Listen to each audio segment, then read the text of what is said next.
Well, good morning, everyone. Thank you for coming. Welcome to Rethinking Accessibility for Camp Maintenance and Upgrades.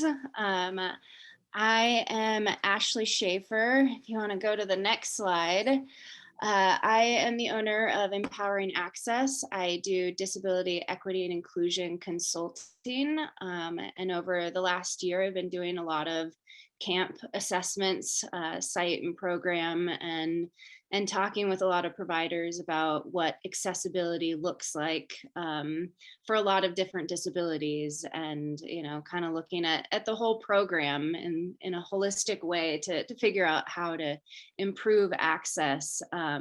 And I ended up working with the Gray Family Foundation, with OMSI and some of their camps, and they asked me to put together a document, a little pamphlet for their maintenance requests that they have coming in, and to kind of give providers a little bit of an idea of how they can include accessibility in their maintenance and projects, because I think we're finding a lot of times with the work that we're doing and assessing that a lot of accessibility needs can be taken care of with maintenance projects, that they don't have to strictly be large ADA projects like bathrooms and things that costs a lot, and so I think they really wanted to express to a lot of the providers that access isn't as challenging and as intimidating as it can seem.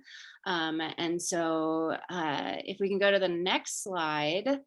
I think it's a little preview, and I think the Gray Family Foundation might have sent this out in an email. I don't know. I couldn't find the link to share it in another way, but I'll be going through some of the stuff that I talk about in this pamphlet during the session, and giving you just some ideas on what it can look like, especially when we're looking at different disabilities and how to kind of just come at it with a different lens, and think through kind of the non-traditional ideas of what maintenance looks like.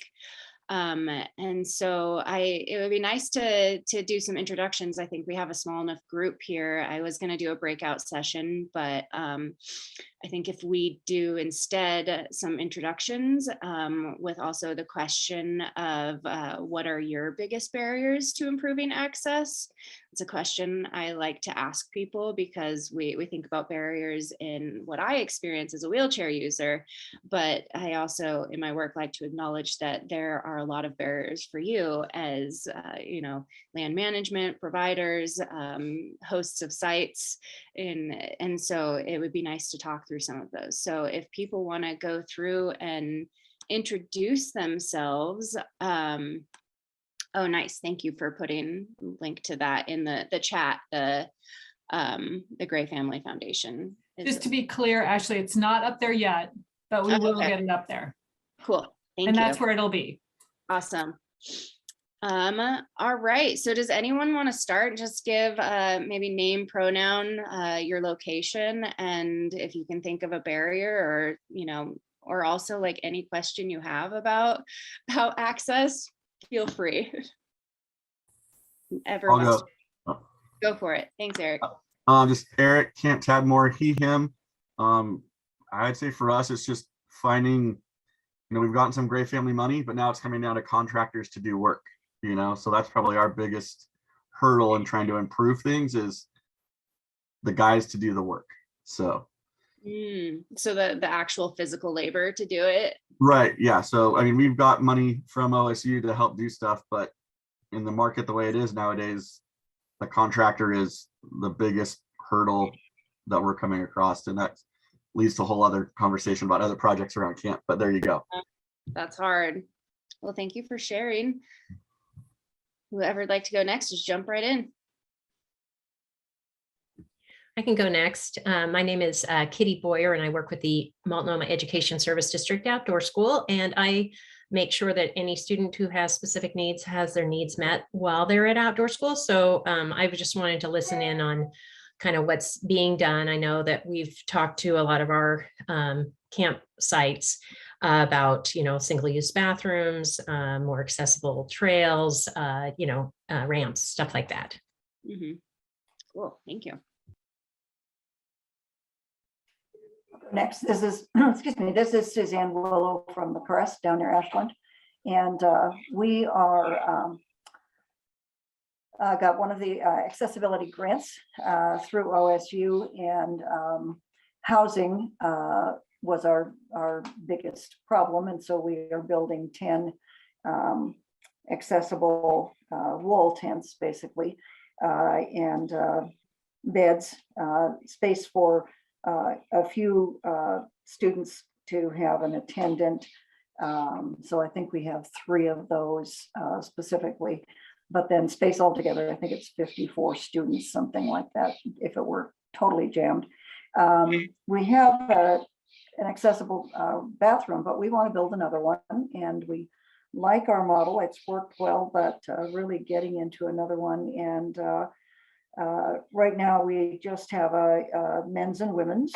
So and in the next spreading that out, so we have non-binary and some individual rooms. We have a so I think that's the paths have probably been our biggest, not a problem at all. We have great paths that are just some packed rock, but I don't think they're very smooth.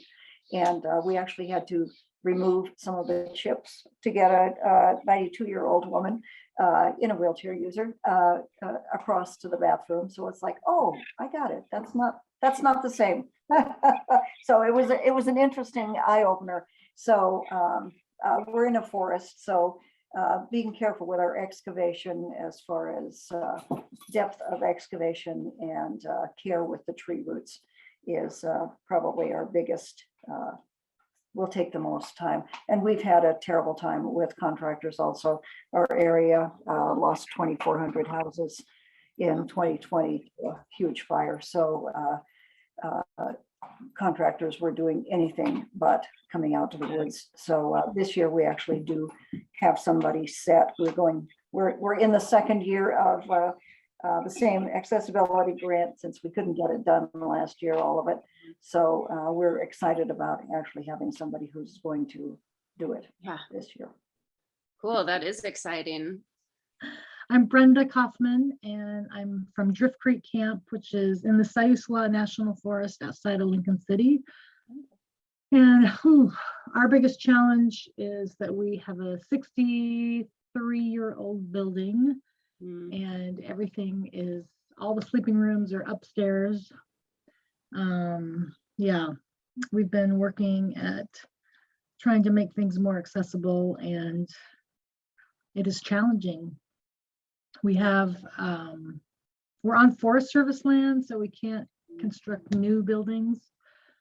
But yeah, just trying to see how we can best retrofit what's there.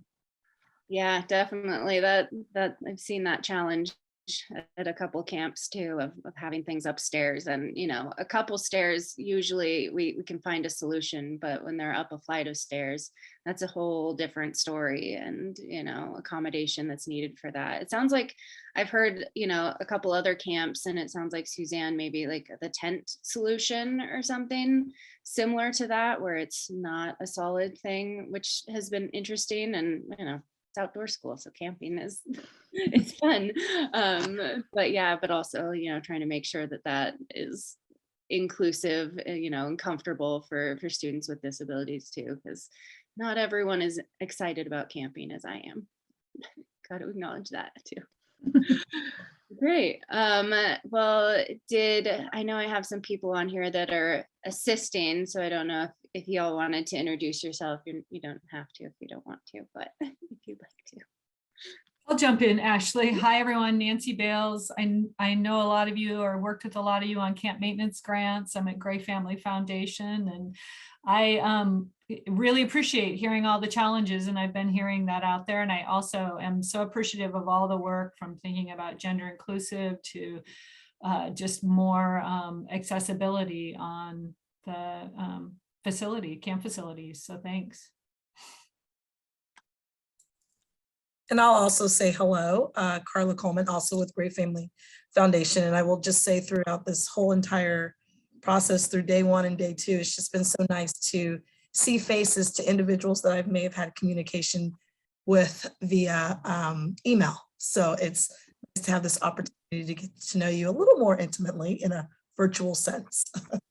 Yeah, I agree. It's nice to see faces. Everything is so much email. Thank you. Oh, and then Lisa, I think you're our last person. Yeah, hi, Lisa with Camp White Ranch in Lane County. And similar to the other camp, our buildings are quite old. We're from the 1950s. Most of our buildings, they have a few steps in. We've made some efforts and have some ramps on a few and, bathrooms. And as we rethink a bathhouse, we're thinking about, how do we make that what it needs to be? Because right now everything is pretty outdated and we're on a Forest Service as well. So everything has to be approved structurally also. So it's mainly time, funding, and to be honest, we haven't got to an assessment or a master plan because we're just working on our camp in general, the overall master plan, but we have that in our vision in our sites. So yeah, it definitely seems like an interesting time since, not a lot is going on in the past 2 years. And some of y'all have, are in locations where you're in like a dense kind of forest with humidity and things start to degrade even more when they're not being used. And yeah, it seems like a big process of, kind of getting back to it and figuring out and just assessing what you have and what you need to do. But I think the cool thing with maintenance and, having this time to pause and reassess things is that maintenance really feels like an opportunity because, like I said, the big projects like ADA stuff and bathrooms can be really intimidating when you look at accessibility in that way. But when you look at kind of smaller maintenance day-to-day things, if you look at it with a different lens, a little more on the disability side, there's really simple things you can do to just start to shift the work that you're already having to do, and then it's great that there's grants that, like this. And so, hopefully some of that stuff can start to change and become more accessible. Also, I don't know if Charzy, if you wanted to introduce yourself, I know you have your camera off and your internet's not working great, but you're welcome to if you'd like. Hello, everyone. My name is Sharissa. I also go by Sharzy. I'm with the OSU Extension Outdoor School Program as the Outreach and Inclusion Coordinator. And like Nancy, I also appreciate, and Carla, I also appreciate what you all have said around barriers. And then with our advisory committee that we have for outdoor school, we just had our first meeting of the year. And the question that I posed to them was, how would disability justice be operationalized in outdoor school? I think it's looking at the whole spectrum of disability and not just what we tend to focus on, physical disabilities that are visible to those of us who are non-disabled. And what would it really look like to center disability justice and move away from ableism as we are working in outdoor rec and outdoor education spaces. So that's kind of what we're focusing on this year. Yeah, and that's great. Thank you for saying that. That's something that we really try to do in our work with empowering access. The kind of format or how I have it structured is that I bring on a bunch of consultants with different lived experience in disability. We really put a lot of effort into not speaking for other experiences. And I'm a wheelchair user and I only know what that's like. I don't know what it's like to be blind or deaf or, have many other disabilities that exist out there. And so we're trying to bring in those voices so that we can have those conversations, because even myself knowing a ton of people and having these consultants, there's things that they say when we're at a site that I would never think of. And so then also to expect people that don't have disabilities, that don't have a lot of experience in it, to know these things is just unrealistic. And so we're trying to kind of bridge that a little bit and create that connection and that relationship and make sure that people are getting lived experience through someone else and are able to understand in that way. If you want to go to probably flip through a couple slides, not that one, the next one. Yeah, well, let's go back one. Sorry. I think one of the things that we first like to clarify when we're talking about accessibility is just what the difference is about needs and barriers, really kind of switching the narrative from being, the barrier isn't my body or my wheelchair or my inability to do something, it's the physical structures and the systems that are in place that support accessibility that are lacking. So that's one of the big things, is like teaching people how to kind of take responsibility for that and put the responsibility on those systems that are already in place, and make sure that we're kind of using that language to also take the burden off of the people with disabilities, because that can be a stressful thing, and something that becomes very internalized when people just always are hearing that it's their barrier. It's not. It's we don't have the responsibility. The people that manage those spaces have the responsibility, and so that's one thing I like to always clarify. But if you want to go to the next one, we can talk about some of the kind of more specific barriers that we've been finding, and in this pamphlet, the kind of goal of it, these are some of the questions that I had in there that are kind of meant to kind of spark your thought process and that lens, and think outside of what and like Charzy was saying, like the very physical, and think about it from somebody else's perspective. And so, the first one starts with stairs, like, just asking those questions to go around your site and look at, like, how many sets of stairs do you have, and just to take an inventory. All you need to do is like write down a number, and then like think about what that would look like for your maintenance process, or, your other programming and things to build into that process, getting rid of all of those. What would that take? And just thinking through that process, not necessarily having to like have a solution and have a way to fund that immediately, but at least going through that process and identifying it as a barrier and a priority and a way that you could move forward. Those kinds of things are really helpful just to consider. In this picture on this slide, we have a trail that, it's pretty heavy, dense forest. And so the trail and the forest don't really have anything to, delineate between what is what. And so if we're talking about someone who's blind and has a cane or has a dog, they don't have a whole lot to tell them what is trail and what is not. And so this trail was really great because they put those wood, poles lining the trails. And so someone with a cane is easily going to be able to run the cane along that, or their dog is going to be able to do that. Because also that's another thing with dogs, is like they need to know, where transitions are. They, it's not as easy for them as we would hope it is. And so that's one of the things, that's an example of something that when you're doing trail maintenance to put in some logs there, I mean, especially in places like that, they're, they've got plenty of logs. And so that's one example. If you want to go to the next slide, there's some more that we can talk about. And also feel free, if anyone has questions at any time, please just jump in. Don't worry about throwing your hand up. I might miss that, but yeah, would love to answer any questions.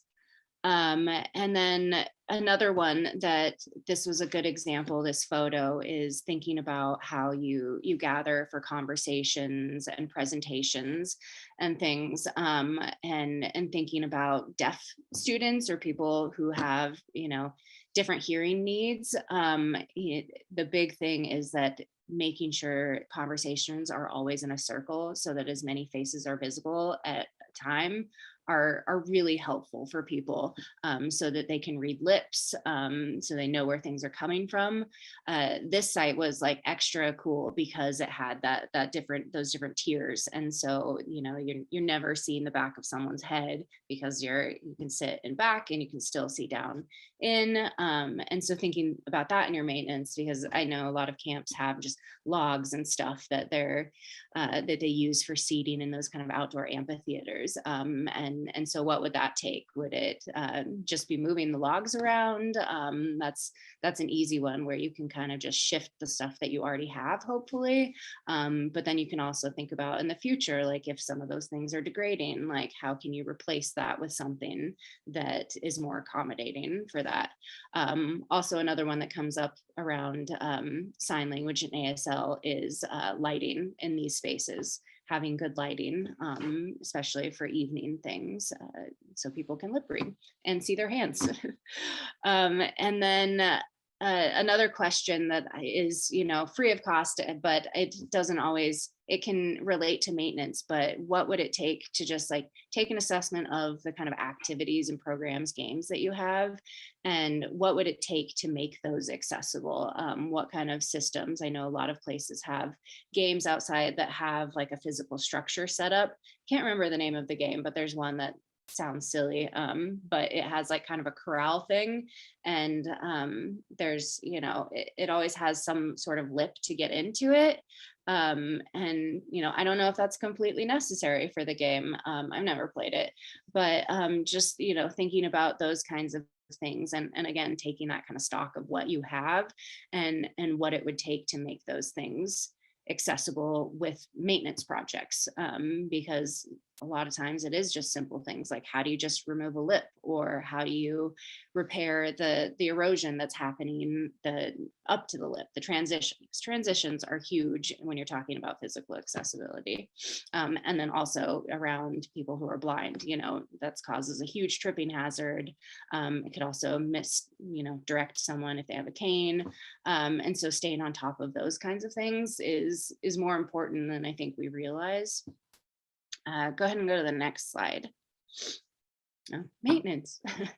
And so this was kind of an example of some of those situations to kind of take care of. And I know a lot of camps have gotten really used to using gravel or bark chips. And, that's just the easy kind of, covering that we tend to use, and it's what's used in schools and everything, but looking at that now that I think a lot of us know, and there's a lot of resources out there to say like those aren't really the best and most accessible for a lot of people, and just paying attention to like those are things that we have to maintain and replace. And so when you do replace them, what could you replace them with? There's a lot of camps that just have just dirt ground, but it's very hard packed, and that's better than gravel for a wheelchair.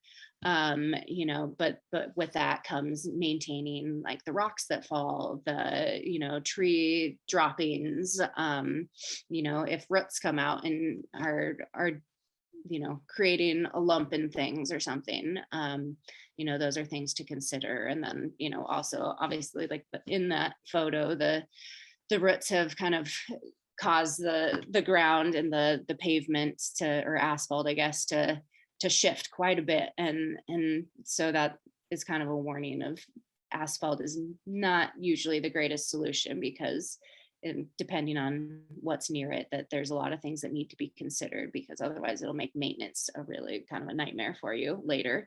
And then that end photo is just of, a transition where things have started to erode, and it's starting to get even bigger and bigger. And when you get more than 1/2 of an inch, that becomes really more difficult for a chair to go over. And especially if it's gravel that's you're going into, that makes it even more challenging.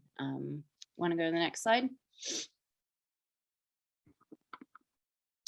And then here I just included some of the things about ADA. I think it's good to kind of acknowledge that like ADA is really important. Bathrooms, of course, having those ADA and doing as much of it as we can is super important, but also acknowledging that it can be really limiting, and it is not the end all be all. It is the minimum. Is I think really important. It's been important for my other work to really talk about that and universal design, and how these aren't necessarily created for the outdoors. And so it is a little different when we're talking about spaces that have a lot of outdoor activities and have a lot of trails. they don't really acknowledge things, especially for like a wide variety of disabilities, not as much as is mentioned about like neurodivergence or trauma or, blind and deaf. And so, making sure that we go beyond that and we're not stuck on ADA as what accessibility means can be really important. We can move on from that slide. Questions. I feel like I should have included more of my questions from the actual the pamphlet, because there were a lot more in there. I just didn't want to take up too much time, but now it looks like there's time. So I might go in and pull up some of those from my other screen. But if anyone wants to ask questions while I pull up some of those, feel free to jump in. This is Suzanne, and I have your pamphlet actually sent out by Gray Family Foundation. I printed it on 8.5 by 11, but one of the wonderful questions, and I'd love your input on it, is how do your acoustics feel for those who are deaf or neurodivergent, and what does it look like? How can we arrange a space? Sorry, I just got two in a row. Do you have a loud or a low hum? And fluorescent light? We don't have any electricity. That's not an option. But I do want to ask about PA systems. Basically, what we yell, we kind of sit back and say, "Okay, over here." But that would be a good question, is because it's all outdoors except our cook house that we eat outdoors. And so, do you have recommendations on PA systems for games, for groups? I think, yeah, that's an interesting one. I think, oftentimes yelling, it depends on how small the group is and everything. And if you kind of try to also be intentional about creating those circles and things and making sure people are there, and also, ahead of time knowing people's needs in those situations. Hey, Sam. Sorry, dog. But I think PA, like it seems like it would be a good idea, but there tends to be like technical issues with those things. And like if you're thinking about people who are deaf, like if they have a cochlear implant, for example, sometimes those electronics can really interfere and be hard for them to understand. Because even when you can hear them, they don't sound very clear. And so then when you're also kind of struggling already to hear things clearly and having to put in a lot of energy into that, I think that can sometimes make it harder. I don't know. I would probably go on the side of like saying no, because if you're also thinking about people with neurodivergence or sensory things, we've all had the experience with a PA system where it does that loud, like high pitch noise or crackling noise. And you're just like, that can be really startling for people, and people even with trauma things, that kind of stuff. And so, it depends. Like I think if you had a really large group, like, yeah, that could be really useful. But yeah, I would want to make sure that you're thinking through when you use it. Who's present? Hey, sorry. Sorry, there's a lot of snow outside and she gets really like on edge, like got to protect the house. But yeah, I think that was one of the questions that I really like that you brought up from the pamphlet, talking about those sensory things, and like the humming. That's a big thing that we've had a lot of feedback at camps, is that like the fluorescent lighting, people who are really tuned into that have some neurodivergence or autism, it's like that's all they can hear, and it becomes really distracting. Or we've been at a camp that like had a new building and a new door in their kitchen, but it squeaked really loud, and for everyone it was pretty distracting, and the person with a cochlear implant, it like hurt for her, and also like the acoustics were another thing. I think dining halls and lodges are just kind of a struggle for some disabilities, because it is very overwhelming, and can be very loud. And so when you have hearing needs, it like that makes it really difficult to communicate unless you know, are communicating with other people with ASL, then there's no problem there. But, you know, the chances of that at a lot of these camps is pretty slim unless you get a whole group of deaf people. But yeah, that's something to really consider, is like, what sounds are happening that you aren't normally tuned into.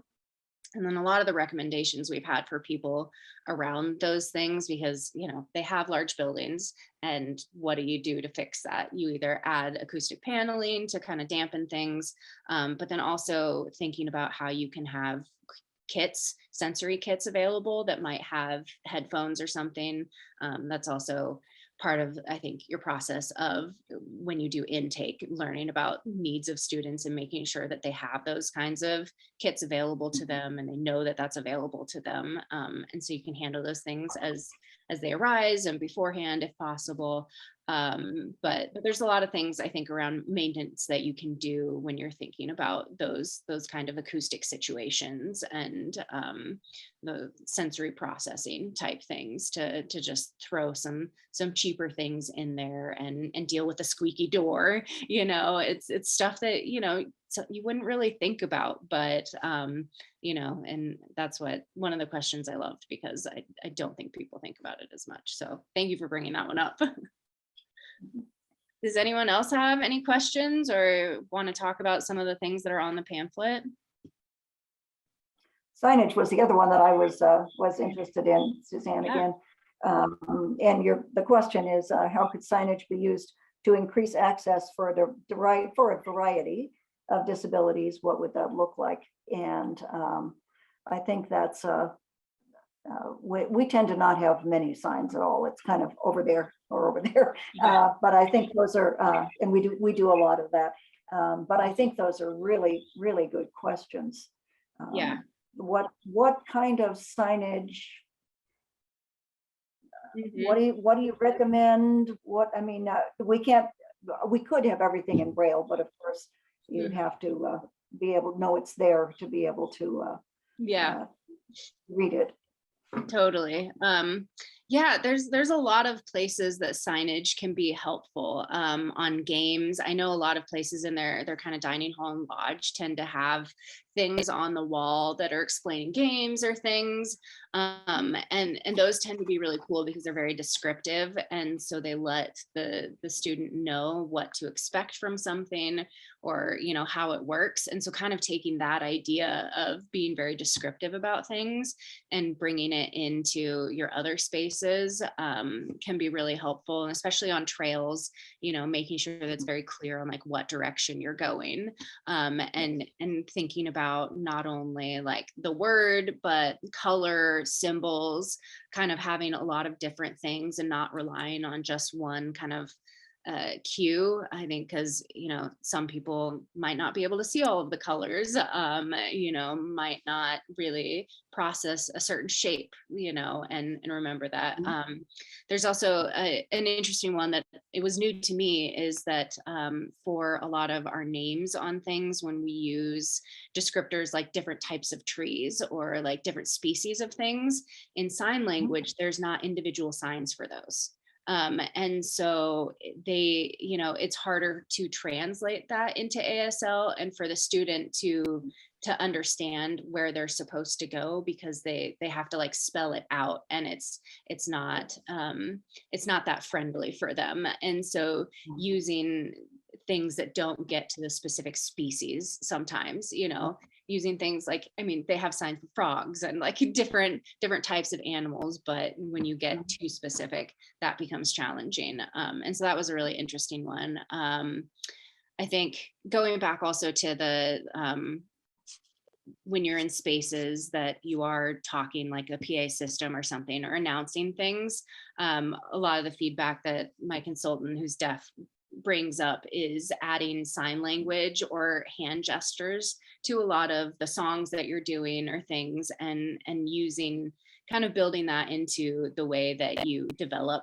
these kind of curriculum plans or things that you're talking about. And and learning the signs for stuff and making it inclusive that way, because you can sing a song and you can learn the signs for that, and that becomes a learning opportunity for everyone and really inclusive.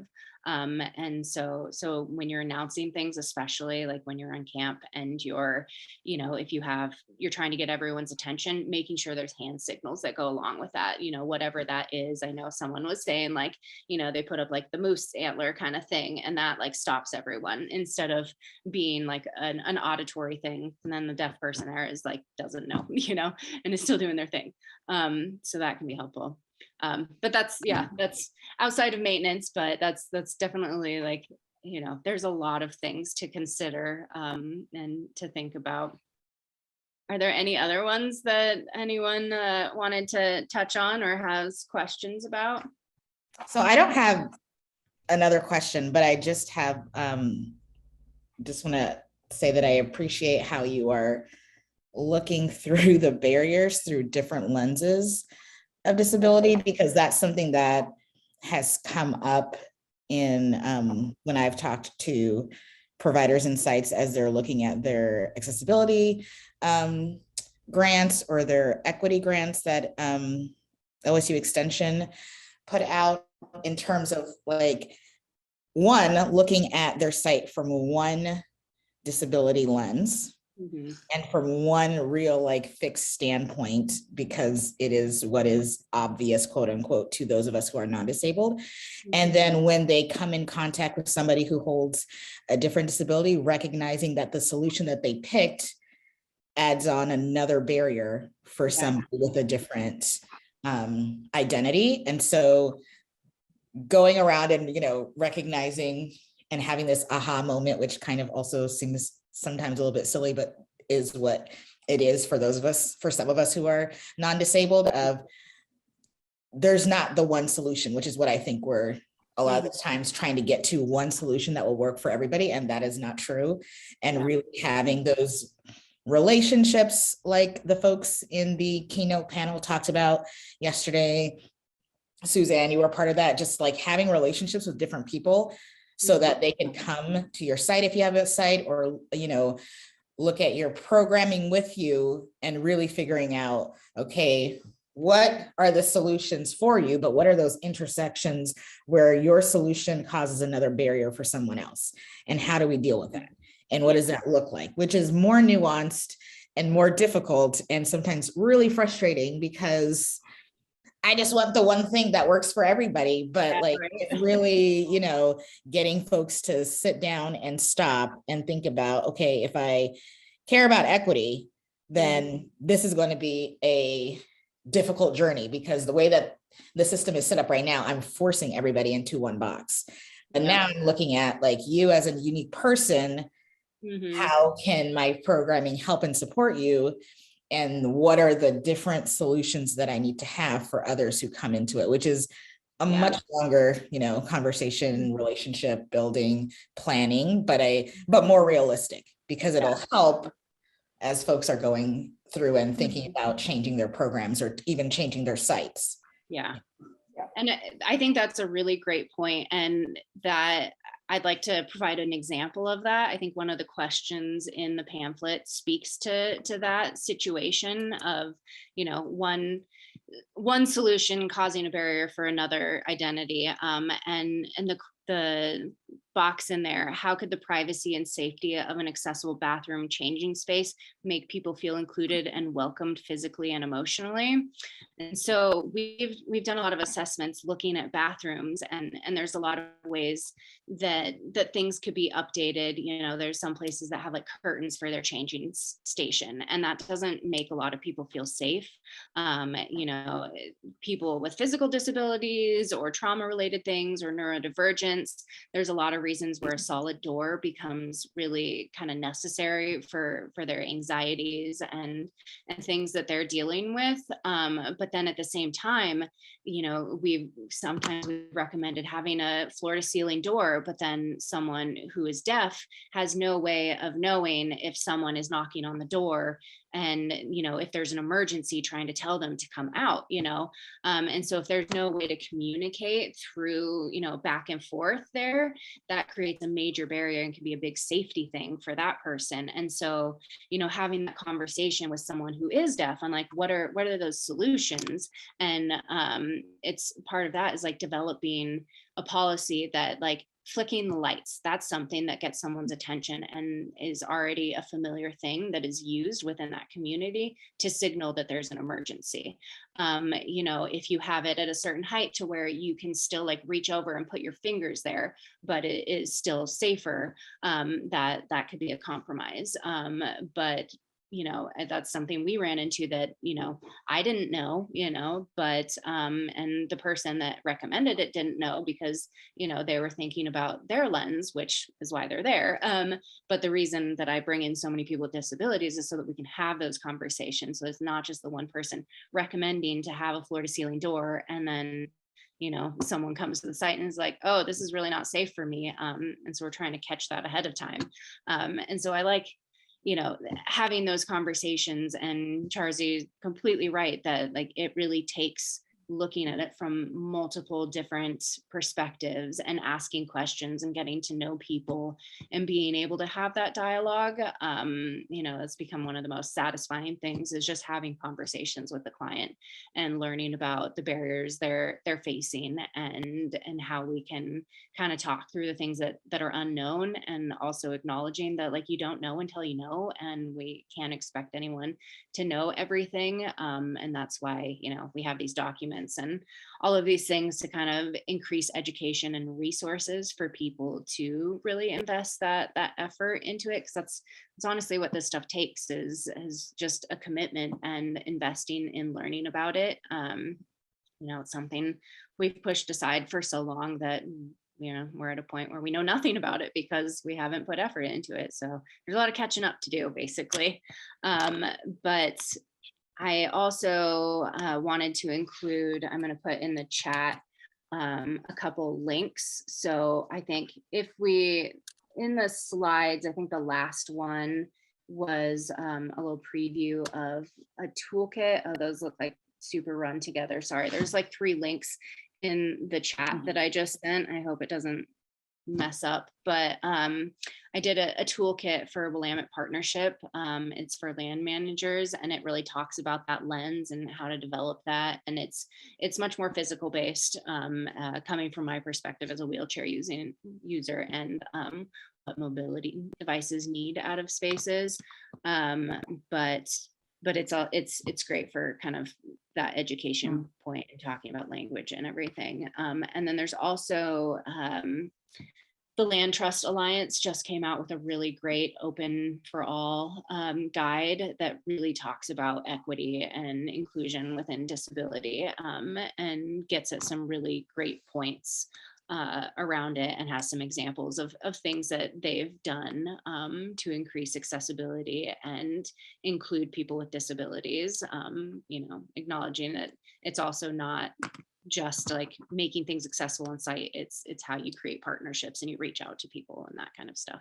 So not maintenance related, but there's a lot of resources out there now, and my website is at the end of it, so feel free to look at that. I have some more resources tied to it, but if anyone has any other questions, feel free.